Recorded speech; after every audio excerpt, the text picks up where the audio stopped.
चलो આપણે લાસ્ટ લેક્ચરમાં ગોસના નિયમનો શું જોયું, એપ્લિકેશન જોઈ હતી ને, ઉપયોગ જોયા હતા. શું શું જોયું? તો આપણે સુરેખ તાર વડે ત્યાંથી આર અંતરે ઉદ્ભવતું વિદ્યુત ક્ષેત્ર અને નળાકાર માટે નળાકારના અંદરના ભાગમાં અને નળાકારના બહારના ભાગમાં વિદ્યુત ક્ષેત્ર. ચલો એ જ રીતે આજે આપણે અનંત સમતલ વડે ઉદ્ભવતું શું શોધવું છે? વિદ્યુત ક્ષેત્ર. સમતલ એટલે પ્લેનો, પ્લેન એટલે હવાઈ ઉડે એ પ્લેન નહીં, ઉડે પ્લેન નહીં હો, જોજો ઉડે પ્લેનની વાત નથી કરતા આપણે.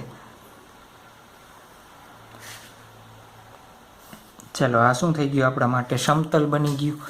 ધારો કે કોઈ એક પેજ છે, એક પેજ છે, એ પેજને મેં આ રીતે ગોઠવેલું છે. આ પેજ છે ને, આ પેજને હું સમતલ ગણી લઉં. આવું સમતલ અનંત મેં આ રીતે એને ઊભું રાખેલું છે. આ પેજને આ રીતે તમારે ગણવાનું છે. ચાલો એ વિદ્યુત ભારિત કરેલું છે. ધારો કે પ્લસ વિદ્યુત ભાર છે. કેવું છે? પ્લસ ધન વિદ્યુત ભારો. પ્લસ એટલે કેવું છે? ધન વિદ્યુત ભાર. સતત રીતે પથરાયેલો છે એટલે આખામાં વિદ્યુત ભાર હશે. ચાલો પહેલાં તો આઈએમપી થિયરી છે એટલે પોઈન્ટ લખતા જાય જે રીતના આપણે લખીએ છીએ એ જ રીતે. ધારો કે આકૃતિમાં દર્શાવ્યા મુજબ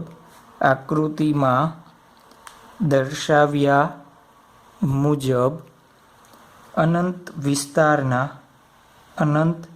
વિસ્તાર સિગ્મા જેટલી ક્ષેત્રફળ હોય ને, પૃષ્ઠ હોય, આ સપાટી છે તો આ સપાટીને ક્ષેત્રફળ હોય, સિગ્મા જેટલી પૃષ્ઠ વિદ્યુતભાર ઘનતા ધરાવતા એક અવાહકને લીધે સમતલથી લંબરૂપે આર અંતરે વિદ્યુત ક્ષેત્ર શોધવું છે. આપણે શું કરવું છે? ધારો કે અહીંયા આર અંતરે એક બિંદુ છે, આ સમતલ છે, સમતલથી આ અંતરે એક બિંદુ છે, તો આ બિંદુ માટે મારે વિદ્યુત ક્ષેત્ર શોધવું છે. વિદ્યુત ક્ષેત્ર શોધવું. ચાલો જુઓ તો આ સમતલ છે, આ સમતલથી આર અંતરે એક બિંદુ અહીંયા હશે ને એક બિંદુ અહીંયા હશે કે ન હોય? સમતલથી આર જેટલા અંતરે એક બિંદુ હું અહીંયા લઈ શકું ને એક બિંદુ આ બાજુ લઈ શકું. બંને બાજુ આર અંતરે બિંદુ હોઈ શકે કે ન હોઈ શકે?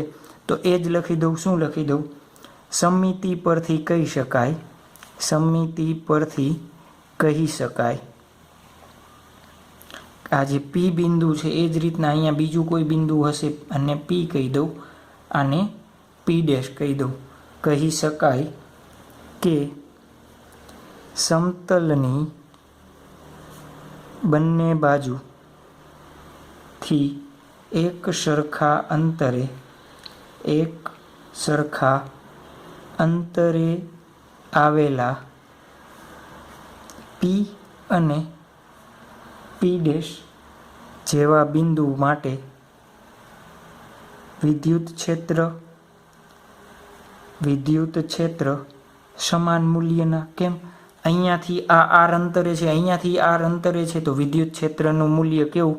સમાન મૂલ્ય, પરંતુ વિરુદ્ધ દિશામાં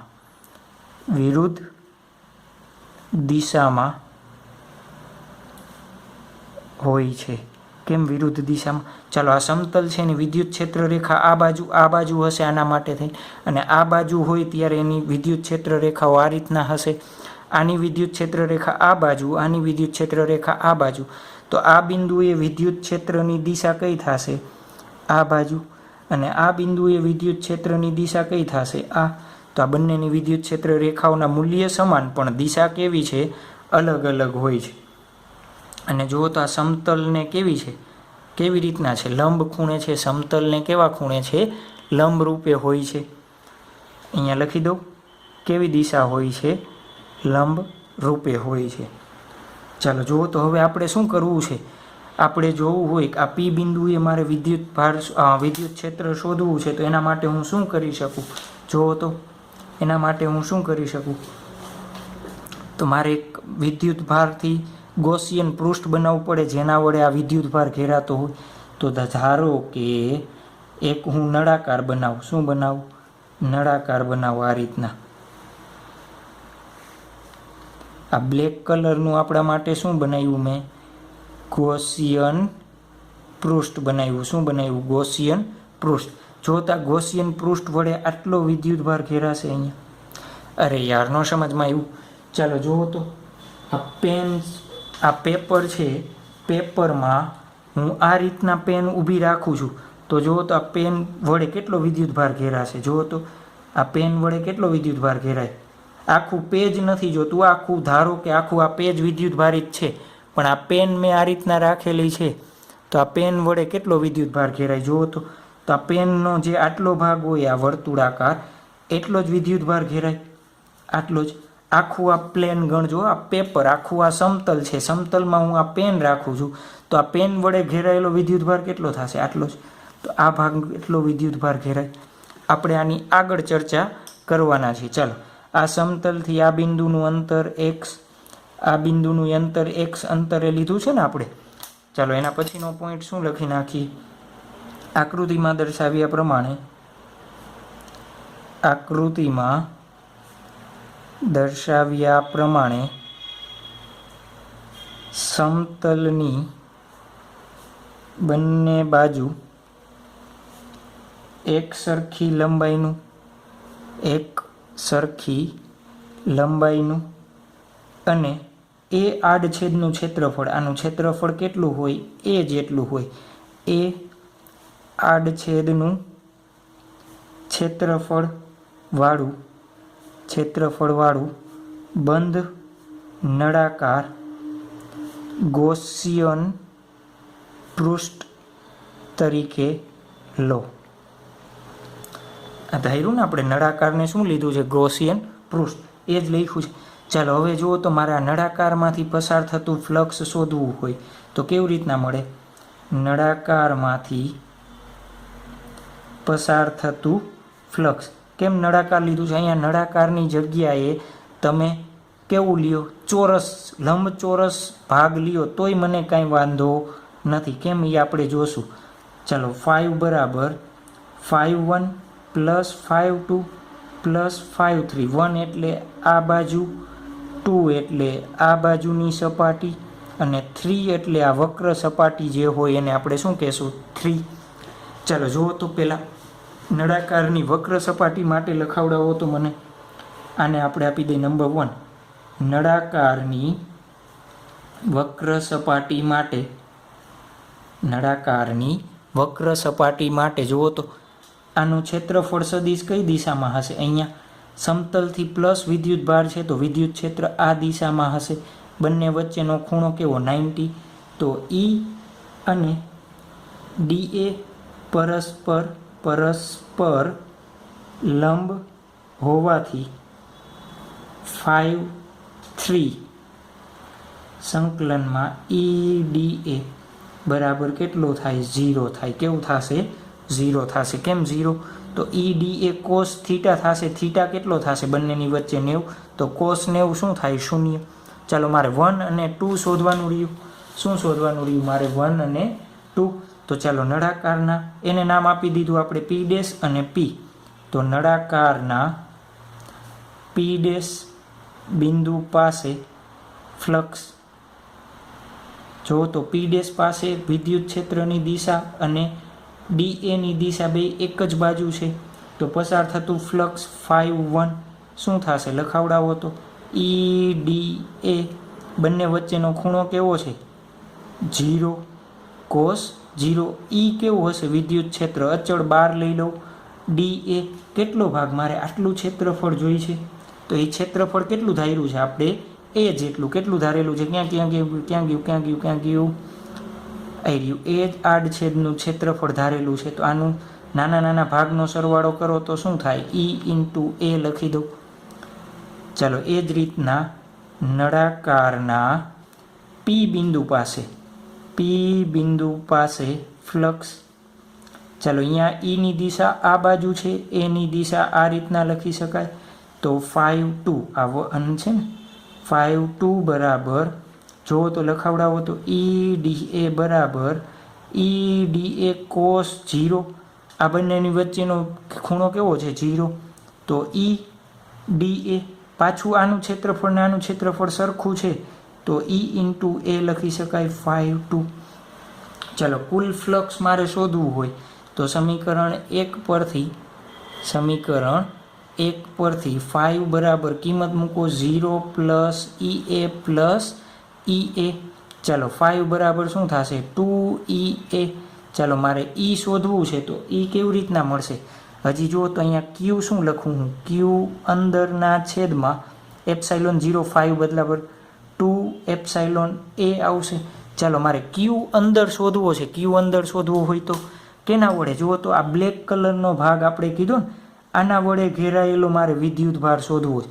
આપણને સિગ્મા આપેલો છે, સિગ્મા જેટલી પૃષ્ઠ વિદ્યુત ભાર ઘનતા ન આપ્યો હોય તોય કોઈ પણ પૃષ્ઠ હોય એને ક્ષેત્રફળ હોય તો ક્ષેત્રફળ આવે એ આપણે લેવું પડે।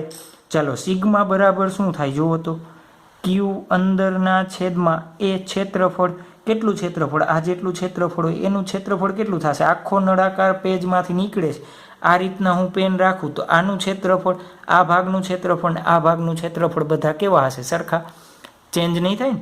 તો જોવો જોઈએ Q અંદર બરાબર શું લખી શકાય સિગ્મા ઇન્ટુ A, તો એ કિંમત આપણે અહીંયા મૂકી દઈ sigma into A upon epsilon 0 2EA A cancel તો E બરાબર શું મળશે સિગ્માના છેદમાં 2 એપ્સાઇલોન 0। જુઓ તો આ સૂત્ર કેટલા અંતરે બિંદુ છે એના ઉપર આધારિત નથી, તો સમતલથી વિદ્યુત ક્ષેત્ર કેના ઉપર આધારિત છે, એની પૃષ્ઠ ઘનતા ઉપર આધારિત છે, એના કેટલા અંતરે છે એના પર આધારિત નથી। તો શું લખી દઉં, વિદ્યુત ક્ષેત્ર અંતર પર આધારિત નથી, અંતર પર આધારિત નથી। ખ્યાલ આવી ગયો, ચલો આવડી ગયું। તો આ થઈ ગઈ આપણા માટે આઈએમપી થિયરી। શું કરીએ છીએ, સમતલ લીધો, ગોસિયન પૃષ્ઠ ધારો, ગોસિયન પૃષ્ઠમાંથી પસાર થતું ફ્લક્સ શોધી લ્યું, ફ્લક્સ આપણને મળી જશે તો ફ્લક્સ એટલે આપણને ખબર Q અંદરના છેદમાં એપ્સાઇલોન 0, કિંમત મૂકી દો બધી અને શું મળી જશે આપણને એ જ વસ્તુ કરવાના છીએ આપણે, એ જ વસ્તુ શું કરીએ છીએ એનો જ ઉપયોગ કરીએ છીએ ને, આવડી જશે। ચાલો તો આના પછી હવે આપણે જોવાનો છે જી અને નીટનો કોન્સેપ્ટ। ત્યારબાદ આપણે જી નીટ માટે જોવાનું હતું ને, ચલો જી નીટના કોન્સેપ્ટ માટે થઈને આપણે સમતલને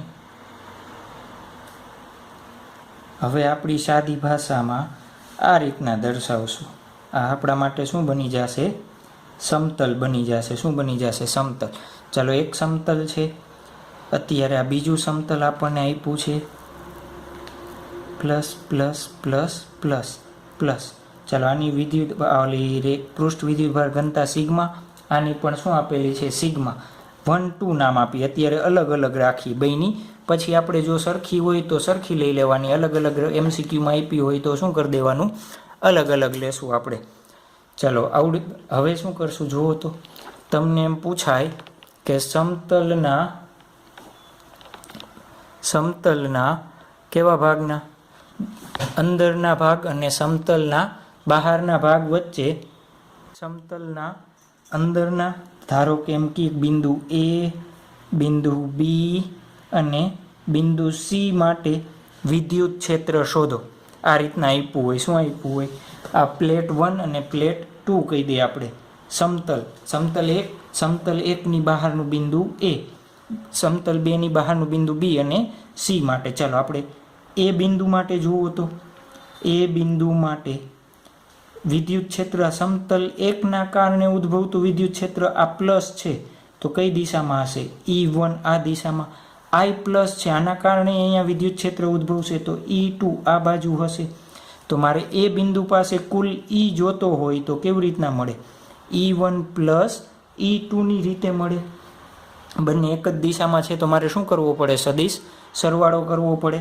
ચાલો E1 ધારો કે આ તમને નથી આપ્યું તો આ સમતલ વડે આ બિંદુ પાસે ઉદ્ભવતું વિદ્યુત ક્ષેત્ર કેટલું થાય, આ સમતલ વડે આ બિંદુ પાસે આપણે હમણાં જ સૂત્ર જોયું કેટલું થાય, સિગ્મા 1/2 એપ્સાઇલોન 0। સમતલ વડે ઉદ્ભવતું વિદ્યુત ક્ષેત્ર હંમેશા કેટલું હોય, સિગ્મા અપોન 2 એપ્સાઇલોન 0 જેટલું। ચલો પ્લસ E2, ચલો આ નથી આપ્યું, આના કારણે આ બિંદુએ ઉદ્ભવતું વિદ્યુત ક્ષેત્ર આપણે શોધવું હોય તો આનું પૃષ્ઠ ઘનતા σ2 છેદમાં 2 એપ્સાઇલોન 0, તો કુલ વિદ્યુત ક્ષેત્ર આપણે આ રીતના મેળવી શકીએ. ચલો ધારો કે તમને શું આપ્યું છે, σ1 બરાબર σ2 બરાબર સિગ્મા આપ્યું હોય તો E બરાબર શું થશે જુઓ તો σ/2 epsilon 0 plus σ/2 epsilon 0, 2 σ/2 epsilon 0, 0 0 cancel, શું વધે σ/2 એપ્સાઇલોન 0. ચલો મળી ગયું. એ જ રીતના બી બિંદુ માટે લખાવડાવો તો મને બી બિંદુ માટે E બરાબર E1, જો તો આ બિંદુએ આના કારણે ઉદ્ભવતું વિદ્યુત ક્ષેત્ર આ દિશામાં હશે, આના કારણે ઉદ્ભવતું વિદ્યુત ક્ષેત્ર આ દિશામાં હશે. કેમ? પ્લસ છે તો સમતલથી દૂર જતી હોય ને વિદ્યુત ક્ષેત્ર રેખાઓ, એટલા માટે. તો E1 પ્લસ E2 લખાવતા જાઓ, σ1/2 એપ્સાઇલોન 0 પ્લસ σ2/2 એપ્સાઇલોન 0. તો કેટલું આવશે જુઓ તો સેમ ટુ સેમ આના જેટલું જ આવશે, સેમ જ છે ને, કાંઈ ચેન્જીસ થશે તો હું લખી દઉં σ1 બરાબર σ2 બરાબર સિગ્મા હોય તો કેટલું આવે અહીંયા 2 કેન્સલ થઈ ગયા છે ને, તો એપ્સાઇલોન 0 જેટલું. આ બંને બિંદુએ કેવું હશે સરખું. હવે આપણે ક્યાં ચર્ચા કરવાની છે જુઓ તો સી બિંદુ માટે ક્યાં ચર્ચા કરવાની છે, બિંદુ સી માટે લખાવડાવો તો મને. ચલો આ સમતલના કારણે સી પર ઉદ્ભવતું વિદ્યુત ક્ષેત્ર E1 આ દિશામાં, સમતલ 2ના કારણે સી પાસે ઉદ્ભવતું વિદ્યુત ક્ષેત્ર E2 આ દિશા. કેમ? ધારો કે આ નથી તો પ્લસ છે તો આની વિદ્યુત ક્ષેત્ર રેખાઓ આમ બહાર જશે, તો બહારની તરફ. આ સમતલના કારણે આ દિશામાં બહાર જશે બધી, તો આ દિશામાં. ચલો સી પાસે E શોધવું છે તો મારે શું કરવું પડે, E1 માઇનસ E2 બંને બાદબાકી કરી દઈ. ચાલો તો જુઓ તો σ1/2 એપ્સાઇલોન 0 માઇનસ σ2/2 એપ્સાઇલોન 0. ચાલો ધારો કે હવે શું હોય, σ1 બરાબર σ2 બરાબર સિગ્મા હોય તો ચાલો σ1 બરાબર σ2 બરાબર સિગ્મા હોય તો જુઓ તો શું થશે, તો અહીંયા σ/2 એપ્સાઇલોન 0 માઇનસ σ/2 એપ્સાઇલોન 0 કેવું મળશે, શૂન્ય. જ્યારે બંનેની પૃષ્ઠ ઘનતા સરખી હોય ત્યારે વચ્ચેના બિંદુએ વિદ્યુત ક્ષેત્ર કેવું થાય, શૂન્ય. જ્યારે બહારના કેટલું થઈ જાય, એનું અડધું થઈ જાય કે 2 ગણું થઈ જાય, 2 ગણું થઈ જાય, ખાસ જોજો. σ/2 એપ્સાઇલોન σ/એપ્સાઇલોન 0. ચાલો આવડી જશે. આપણે આ શું લીધું જુઓ તો, આને હું કેસ 1 નામ આપી દઉં, કેસ 1. ચાલો કેસ 2 જુઓ તો હવે આપણે શું કરવું છે, એક પ્લસ લેવું છે અને એક માઇનસ લેવું છે. આ plus plus plus plus plus plus plus σ1, એ જ રીતના માઇનસ માઇનસ માઇનસ. આની પૃષ્ઠ ઘનતા કેવી છે, માઇનસ, એટલે માઇનસ વિદ્યુત ભારિત છે. માઇનસ σ2, શું આપ્યું છે, માઇનસ σ2. ચાલો જુઓ તો પાછું એ જ રીતના એ બિંદુ, બી બિંદુ ને સી બિંદુ ડાયરેક્ટ લખાવતા જશો. એ પાસે જોતું હોય તો મારે, ચાલો આ પ્લસના કારણે વિદ્યુત ક્ષેત્ર આ દિશામાં હશે એને E1 કહી દઉં. 2ના કારણે માઇનસ છે તો એની વિદ્યુત ક્ષેત્ર રેખાઓ કઈ દિશામાં હશે, આ દિશામાં, E2 કહી દઉં. તો જુઓ તો શું થશે, બંને વિરુદ્ધ દિશામાં, માઇનસ. તો σ1/2 એપ્સાઇલોન 0. પછી અહીંયા નિશાનીમાં પાછા તમે માઇનસ નહીં લેવાના હો, અહીંયા નિશાનીમાં પાછા માઇનસ નહીં લેવાના. આ માઇનસ શું દર્શાવે, આ માઇનસ વિદ્યુત ભાર છે. ચાલો આને કાઢી નાખો, ખાલી σ2 આપ્યું છે, આ સમજી ગયું. માઇનસ આપણે દિશાના અહીંયા લઈ લીધા છે. ચાલો σ1 બરાબર σ2 બરાબર સિગ્મા હોય તો, આ બે સરખા હોય તો એ કેવા થશે, 0. બંને સરખા હોય તો કેવા થાય, 0. ચાલો બી પાસે લખાવડાવો તો આના કારણે આ દિશામાં, આના કારણે આ દિશામાં, તો પાછું E1 minus E2 σ1/2 epsilon 0 minus σ2/2 epsilon 0 શું મળશે આપણને, ધારો કે σ1 બરાબર σ2 બરાબર સિગ્મા લઈ લઈ તો આપણને શું મળે, બી પોઈન્ટ પાસે કેવું મળે, 0. અહીંયા સિગ્મા બંનેની બાદ બાકી શું મળશે, 0. ચાલો સી બિંદુ પાસે જુઓ તો આના કારણે વિદ્યુત ક્ષેત્ર આ દિશામાં, પ્લસ છે તો બહાર તરફ, આ માઇનસ છે તો આ કરશે અંદર તરફ, બંનેની દિશા એક. E1 પ્લસ E2 બરાબર શું થાય? Sigma upon 2ε0 plus sigma upon 2ε0. ધારો કે σ1 બરાબર σ2 બરાબર સિગ્મા આપ્યું હોય તો સી બિંદુ પાસે વિદ્યુત ક્ષેત્ર કેટલું થશે? Sigma upon 2ε0 plus sigma upon 2ε0. સાદું રૂપ આપશો એટલે શું આવશે? Sigma upon ε0. આ એમસીક્યુ માટે ખાસ યાદ રાખવાનું. કેવી રીતના પૂછાય? ધારો કે અનંત લંબાઈના બે સમતલ, એક ધન વિદ્યુત ભારિત છે, એક ઋણ વિદ્યુત ભારિત છે, તો વચ્ચેના બિંદુએ વિદ્યુત ક્ષેત્ર કેટલું હોય? તો આટલું. ખ્યાલ આવ્યો? તો આના ઉપરથી આ રીતના એમસીક્યુ પૂછાઈ શકે. તો આ રીતના યાદ રાખવાનું છે. આવડી જશે? આવડી જશે ને?